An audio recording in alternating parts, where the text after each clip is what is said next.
Laura? Hello. Hello. What's the problem, Laura? Well, I'm 61. I'm a bit worried about cancer in my family. My paternal grandmother had 8 children, 6 of who died from cancer. Oh, It's mainly the girls, because there was 4 girls, 3 died, including my grandmother, from ovarian cancer. One was breast cancer, another one throat cancer. I've been to my doctor and he just laughs in my face virtually when I say I want to be tested. I've not taken it seriously and really I need to be. Yes, I can understand your concerns completely. Yeah. So, Laura, you were asking your GP about the test for the breast cancer gene, were you? Yeah, the rogue gene. I do feel it's quite likely to be in my family, but he's fully aware of my family history, but he just doesn't seem to take me seriously. Yeah. I think we all should look at our family history because it can teach you so much. Although conditions may not be directly handed down, there might be tendencies to develop certain diseases handed down.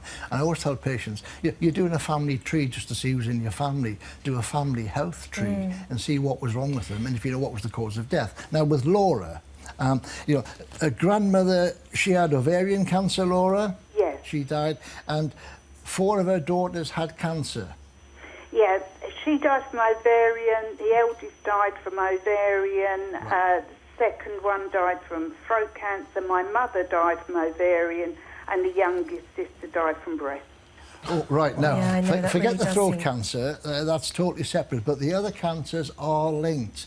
Now, if there is a genetic problem in your family, it's a mutation, a change in one of 2 genes, BRCA1, BRCA2. Now, if that is running through the family, you'll get increased incidence of breast cancer and ovarian cancer. And you've got this in your family. You've got deaths in your family from these cancers. You're age 61, you're in the age risk for breast cancer anyhow, and being a woman, of course, ovarian cancer is a possibility. You need really to have this checked out. What happens So now what then? does she do? Her Yeah. doctor apparently, she's saying that he all but laughed in her face. So what do you do if you've got a doctor who's got a reaction like that? I think, Laura, you've got to go back to the GP and bang on his desk and say, look, I need this test. Is he the only one in the practice? I mean, Well, can she go and see someone opinion of else? somebody Yeah. else, yeah. I mean, this is a very common problem.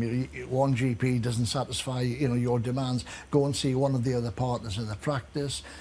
If there's no other partner in the practice, I mean, you have to make demands of the GP himself.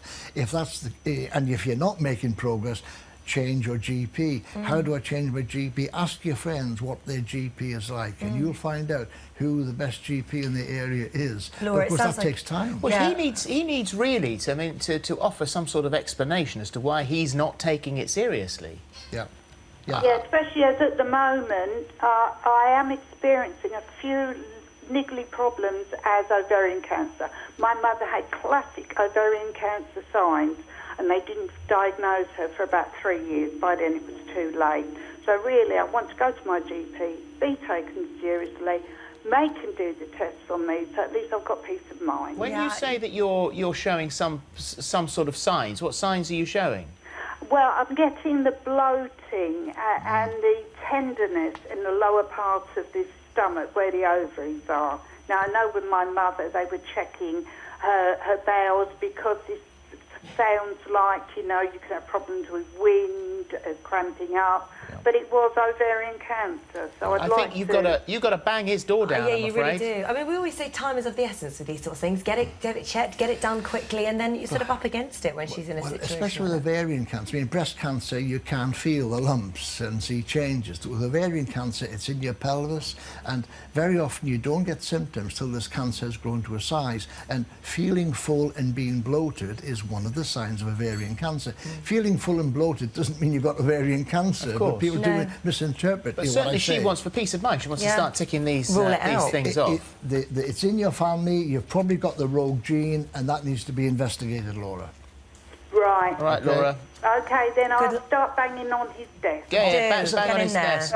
I'll Thank come- you, I'll come- guys. Tell him we sent you. I'll Yes. come with you, Thank Laura. guys.